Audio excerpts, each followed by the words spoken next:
창세기 48장입니다. 1절부터 6절까지 제가 봉독하여 올려드리겠습니다. 이 일 후에 어떤 사람이 요셉에게 말하기를 내 아버지가 병들었다 하므로 그가 곧 두 아들 므낫세와 에브라임과 함께 이르니 어떤 사람이 야곱에게 말하되 내 아들 요셉이 내게 왔다 하매 이스라엘이 힘을 내어 침상에 앉아 요셉에게 이르되 이전에 가나안 땅 루스에서 전능하신 하나님이 내게 나타나사 복을 주시며 내게 이르시되 내가 너로 생육하고 번성하게 하여 내게서 많은 백성이 나게 하고 내가 이 땅에 내 후손에게 주어 영원한 소유가 되게 하려고 하셨느니라. 내가 애굽으로 와서 내게 이르기 전에 애굽에서 내가 낳은 두 아들 에브라임과 므낫세는 내 것이라. 르우벤과 시므온처럼 내 것이 될 것이요 이들 후에 내 소생은 내 것이 될 것이며 그들의 유산은 그들의 형의 이름으로 함께 받으리라. 아멘. 48장은 야곱이 요셉의 아들들을 축복하는 장면입니다. 그런데 그냥 읽으면 아무렇지도 않습니다. 별 이상한 걸 못 느낍니다. 그런데 꼼꼼하게 읽으면 정말 이상하고 이상한 일이 이루어집니다. 1절부터 오늘 끝까지 다시 한번 보려고 합니다. 1절부터 보면서 한번 이렇게 좀 자세하게 보려고 합니다. 다만 자세하게 설명하고 싶은 것들이 많이 있는데 시간상의 한계가 있으니까 중요한 거 몇 가지만 보려고 합니다. 1절부터 다시 보면요.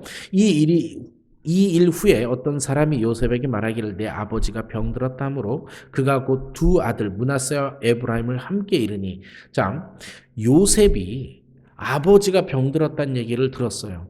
그래서 아들을 데리고 가요. 그래서 첫째 아들과 둘째 아들, 셋째가 있었는지 없었는지 기록이 없습니다만 일단 두 명의 아들만 생각해 보면 되죠.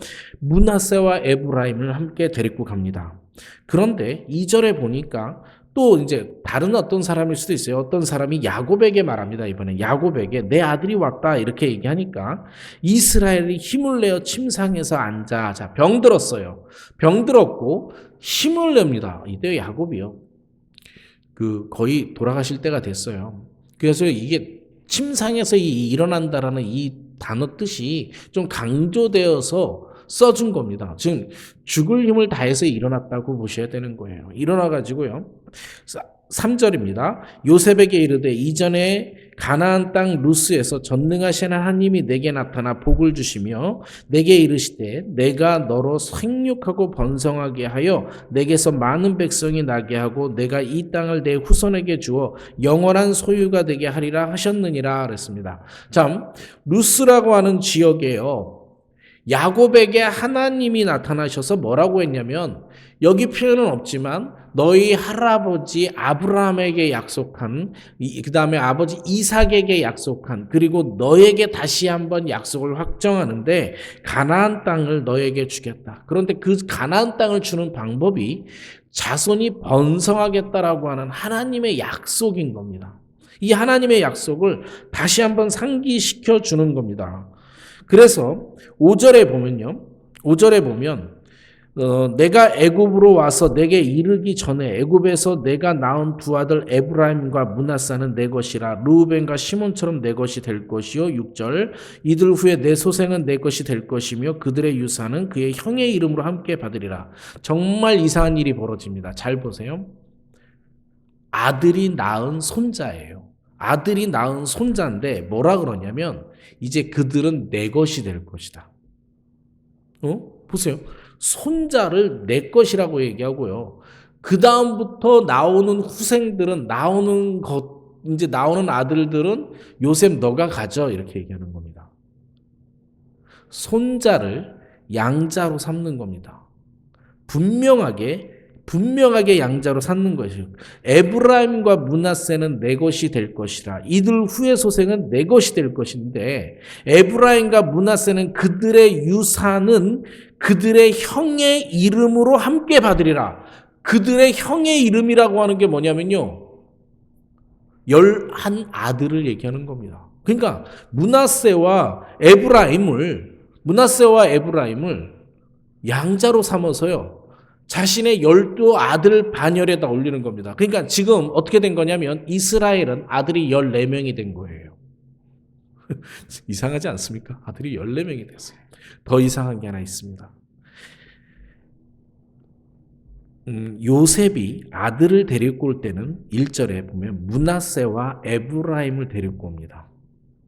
그런데 이스라엘이 말할 때는 에브라임과 므낫세라고 기록되어져 있습니다.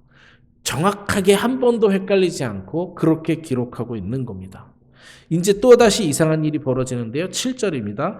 내게 대하여 내가 이전에 밧단에서 올 때 라헬이 나를 따르는 중에 가나안 땅에서 죽었는데 그곳에 에브라임 길이 아니고 먼 곳에 내가 거기서 그를 에브랏 길에 장사했느니라. 에브랏은 곧 베들레헴이다.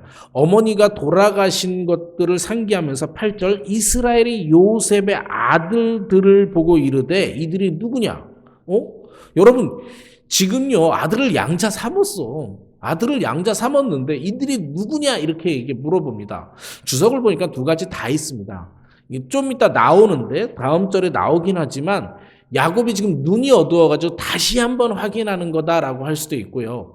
여러분 그거 아십니까? 재판 같은 걸 벌릴 때 이 앞에 있는 사람이 누군지 아는데도 불구하고 이름이 무엇입니까? 누구냐고 확시 한번 다시 물어보는 거죠. 이 재판적 절차나 무엇인가 엄청나게 법적인 결정을 할 때 상대 앞에 있는 사람의 정체성을 물어보는 겁니다. 이 두 가지 다일 수 있습니다. 야곱이 눈이 어둡다라는 것도 밑에 나와 있고요. 앞에서부터 문맥상 보면 이미 누군지 확실하게 알고 있으니까 자신이 뭐요? 양자까지 삼은 사람들이니까. 그래서요 9절입니다. 누구냐라고 물어보니까 요셉이 그의 아버지에게 이르되 이는 하나님이 여기서 내게 주신 아들들이다. 아버지가 이르되 그들을 데리고 내 앞에 나오라. 내가 그들에게 축복하리라. 그들에게 데리고 나오라 그럽니다. 그들을 축복하겠다고요. 10절입니다. 이스라엘의 눈이 나이로 말미암아 어두워 보지 못하더라. 요셉의 두 아들을 이끌어 아버지 앞에 나아가니 이스라엘이 그들에게 입맞추고 그들을 안고 요셉에게 이르되 내가 내 얼굴을 보리라고 생각하지 못했더니 하나님이 내게 내 자손까지도 보게 하셨도다. 12절이요. 요셉이 아버지의 무릎 사이에 두 아들을 불러 땅에 엎드려 절하고 13절 중요합니다. 오른손으로는 에브라임을 이스라엘의 왼손을 향하게 하고 왼손으로는 므낫세를 이스라엘의 오른손을 향하게 하여 이끌어 그에게 가까이 나가니라. 그러니까 요셉은요 자기의 두 아들들을 순서에 맞게 므낫세가 첫째고요 에브라임이 둘째입니다. 그러니까 첫째를 이스라엘의 오른손이 닿게 하고요. 에브라임을 왼쪽에 닿게 해서 이렇게 안수 주게 한 겁니다. 아버지가 눈이 어두우니까 요셉이 정확하게 배치를 딱 했습니다. 예, 그렇게 배치했어요. 근데 14절이요. 이스라엘이 오른손을 펴서 차남 에브라임의 머리에 앉고, 이스라엘이요. 여기 잠깐만 봐주시겠어요?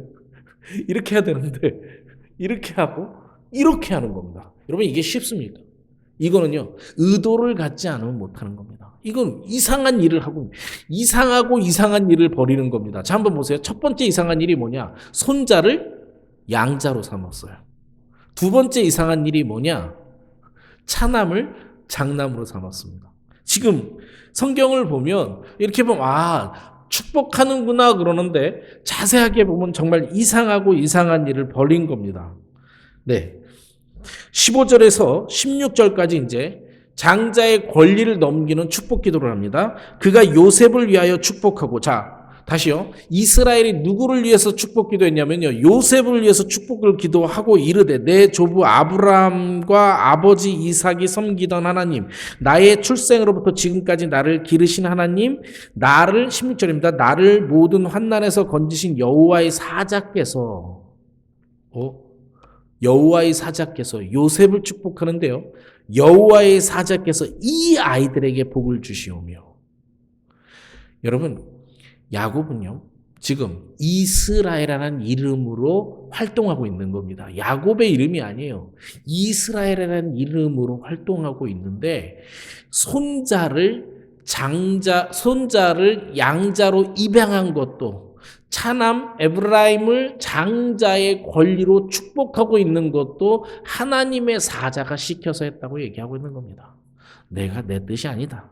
하나님의 사자로. 그리고 요셉을 축복한다고 하면서 결국은 누구를 축복하냐면 이들로 내 이름과 내 조상 아브라함과 이삭의 이름으로 청하게 하시오며 이들이 세상에서 번식되게 하시기를 원하노라. 예, 여러분 지금요 다시 한번 강조할게요. 손자를 양자로 삼았어요. 13번째와 14번째 아들로 삼은 겁니다. 그리고 14번째 아들이요. 가장 마지막에 있는 꼴찌를 오른손을 얹어 장자의 축복을 합니다. 여러분 장자의 축복이라고 하는 게 이스라엘 사람들에겐 대단히 큰 의미를 갖습니다. 유산을 물려받을 때 대부분의 많은 목을 받는데 상식적으로 두 사람의 목을 받습니다. 반을 가져갈 때도 있었고요. 문화적으로 상식선에서는 두 사람의 목을 받는데 두 사람의 물질적 재산을 받는 것보다 중요한 건 장자로 안수받는 사람은 그 형제들의 리더입니다. 영적인 리더로 삼는 거예요. 이스라엘은 족장입니다. 한 족에 족장으로 세우고 있는 거예요. 왕의 권한을 주고 있는 것과 같은 거예요. 그걸 누구한테 세우고 있냐? 양자로 삼은 손자 에브라임에게 주고 있는 겁니다. 네.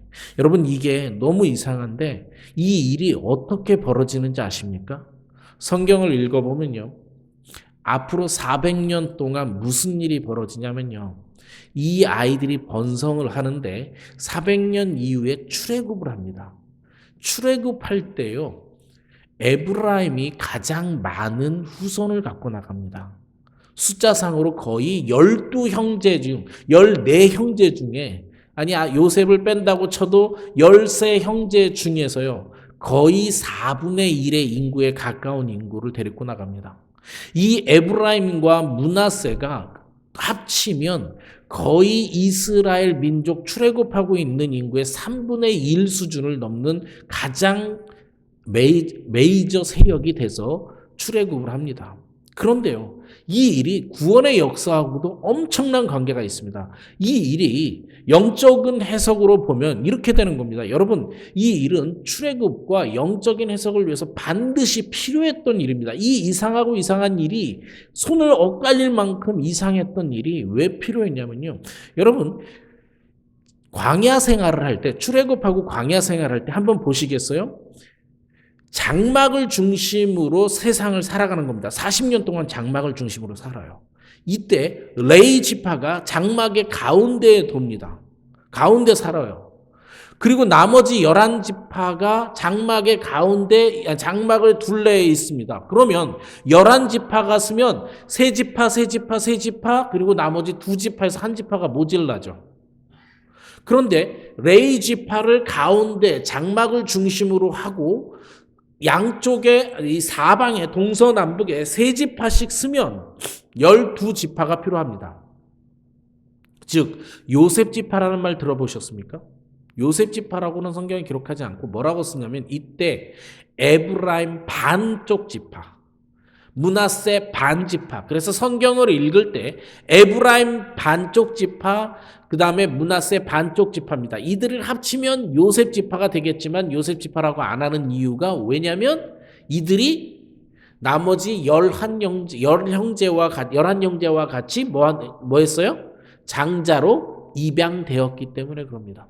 그러니까 지금 이 분들은 므낫세와 에브라임은 장자 계열, 요셉의 아들들로 등록되어서 12지파를 이루게 되는 겁니다. 레위 지파를 세우기 위해서라도 이 일은 반드시 이루어져야 됩니다. 이게 400년 후의 일인데요. 1500년쯤에 또 무슨 일이 벌어지는 줄 아십니까? 이스라엘이 분열 왕국이 될 때요. 분열 왕국이 될 때 북이스라엘의 이 나라를 세울 때 메이저급이 에브라임입니다. 그래서 이스라엘을 부를 때 우리가 이스라엘 가나안 땅 전체를 부를 때 성경에 보면 뭐라고 부르냐면 북이스라엘 남유다라고 부르지만 여러분 북이스라엘은 안 맞죠. 이스라엘은 야곱을 상징하고 야곱의 아들들이면 그렇게 부르지 않아요. 그래서 북이스라엘을 부를 때 에브라임아라고도 부릅니다. 그러니까 북이스라엘을 상징하는 사람은 에브라임입니다. 남유다를 상징하는 사람은 유다가 되는 거고요. 지역 이름을 갖고 얘기할 때 지역을 사람으로 대칭할 때 그렇게 얘기합니다. 즉, 북이스라엘 왕조가 세워질 때 가장 핵심적인 주권을 가지고 움직였던 종족이 누구냐? 지파가 누구냐? 에브라임 지파입니다. 여러분, 역사적인 거 잘 몰라도 좋습니다. 제가 그냥 지금까지 한 말을 정리하면 이렇습니다. 이스라엘이 축복을 합니다. 이스라엘이 지금 죽을 힘을 다해서 병상에서 일어나서 축복을 하는 건데 자기의 아들들이 다 문제가 있었어요. 뭐가 문제가 있었냐면 장자는요. 계모와 동침을 하고 그 다음에 집단 학살에 관여되고 이래요. 유다는 간음에 이렇게 되고 이러니까 하나님의 사자에 의해서 장자를 14번째 아들로 세우고 있는 겁니다. 이스라엘은 지금 죽기 직전에 한 것이 무엇이냐? 영적인 질서를 잡아놓고 죽는 것입니다. 네, 그 다음을 좀만 보고 다시 말씀으로 마무리해 오겠습니다. 17절입니다. 요셉이 그 아버지가 오른손을 에브라임의 머리에 앉은 것을 보고 기뻐하지 아니하며 아버지의 손을 들어 에브라임의 머리에서 므낫세의 머리로 옮기고자 하여 그의 아버지에게 이르되 아버지여 그리 마옵소서 이는 장자이니 오른손을 그의 머리에 얹으소서 하였으나 그의 아버지가 허락하지 아니하며 나도 안다 내 아들아 나도 안다 그도 한 족속이 되며 그도 크게 되려니와 그의 아우가 그보다 큰 자가 되고 그의 자손이 여러 민족을 이루리라 하고 그날에 그들에게 축복하여 이르되 이스라엘이 너로 말미암아 축복하기를 하나님이 내게 에브라임 같고 므낫세 같게 하시리라 하며 에브라임을 므낫세보다 앞세웠더라. 예, 확고하게 의지를 가지고 므낫세를 영적인 지도자로 세우고 있는 겁니다. 우리는요, 이게 아무것도 아닌 것 같이 느껴질 수 있어요. 장자를 어떻게 세우느냐라는 건데요. 여러분, 이게 예수 그리스도를 예표하기도 합니다. 왜 예표가 되냐면요. 한번 보세요. 예수 그리스도는 아담보다 나중에 나왔죠. 그런데 예수 그리스도가 장자가 되는 건 누구냐? 부활을 통해서요.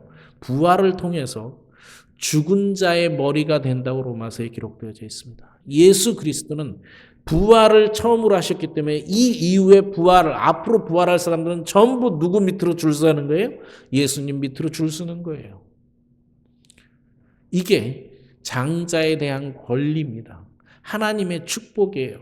근데 더욱 놀라운 게 뭔지 아세요? 이분 지금 축복하고 있는 게 가나안 땅을 놓고 축복하는 겁니다. 지금 가나안 땅을 정복도 안 했고요. 아직 지금 애굽에 있어요. 애굽에 있어서 자신의 후손에게 무엇이라고 약속을 하냐? 가나안 땅의 반을 주고 있는 겁니다. 에브라임에게. 그 일이 이루어졌다니까요. 지금 말씀을 마무리합니다. 이스라엘은 영적인 권위를 아들에게 세우고 있어요. 근데 그 일은요. 400년 후에만 봐도 가장 에브라임이 번성한 지파, 클란이 됩니다.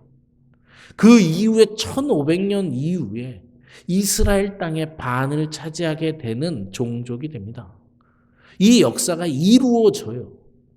이 역사가 이루어집니다. 우리 눈에는 하나님의 섭리가 이상하고 이상할 수 있지만 하나님의 섭리는 400년 이후에, 1500년 이후에, 2000년 이후에 모두 다 이루어지는 것입니다. 오늘 아침 우리가 묵상하고 싶은 건 이거예요. 이스라엘이, 야곱이 지금 죽을 힘을 다해서 일어나 마지막으로 하고 있는 일이 무엇이냐? 자기의 다음 세대 후손들에게 영적인 질서를 잡아주고 있는 겁니다. 이스라엘이 지금 이 영적인 질서를 잡은 것이 나중에 반드시 이루어집니다. 오늘 우리가 죽을 힘을 다해서 할 수 있는 일이 무엇인가? 이것을 묵상해 봤으면 좋겠습니다. 내가 지금 죽을 힘을 다해서 마지막으로 죽기 전에 해야 될 일이 무엇인가? 그것은요, 우리의 다음 세대에게 하나님의 유산을 물려주는 겁니다. 우리의 다음 세대에게 하나님의 유산을 물려주는 것, 이것이 이제 내가 죽기 전에 마지막으로 해야 될 일입니다. 내 후손이냐 아니냐? 지금요, 양자를 삼는 이유가 뭔지 아십니까? 하나님도 우리를 양자 삼으십니다.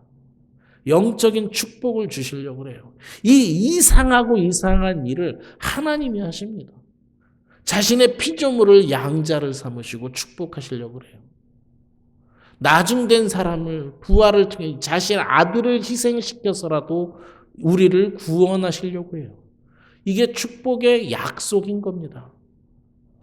눈에 보이지 않아요. 지금 이스라엘은 절대로 이스라엘 땅을, 가나안 땅을 정복하지 않았어요. 그 정복하지 않은 땅도 하나님의 축복에 의해서 마치 내 것인 것처럼 자손들에게 유산으로 물려주고 있는 겁니다. 여러분, 눈에 보이지 않는 유산이 훨씬 더 크다는 걸 기억해야 됩니다. 말씀을 마무리합니다. 이스라엘은 죽을 힘을 다해서 병상에 일어나 눈에 보이지 않지만 하나님이 주신 유산, 믿음의 유산을 다음 세대에 대해 넘기고 있는 엄청난 작업을 지금 하고 있는 겁니다. 실제로 일어나는 게 아니라 우리는 이제 진짜 생활에서 내가 무엇을 하든지 이제는 일어나서 내 후손을 어떻게 믿음을 전할 것인지. 내 후손이 없어요. 양자라는 개념은 반드시 내 아들 아니어도 돼요. 반드시 내 아들 아니라도 내 다음 세대, 저 사람을 영혼을 양자를 삼아서라도 내가 저에게 믿음을 전달하고 하나님의 축복을 전달해야겠다는 것, 그렇게 다짐하는 것, 그것이 이제 우리가 마지막 죽을 힘을 다해서 해야 될 일이다 라고 하는 것이 오늘 아침 우리 하나님께서 주시는 메시지입니다. 죽을 힘을 다해서 내 자손에게, 특히 내 손자에게, 내 손자가 없어요? 주변의 젊은이에게 우리 하나님께서 주신 언약을, 눈에 보이지 않지만 그 커다란 언약을 전달해 주기를 소망합니다. 그 일은 400년 이후에도, 1500년 이후에도, 아니 3000년 이후에도 이루어질 것입니다.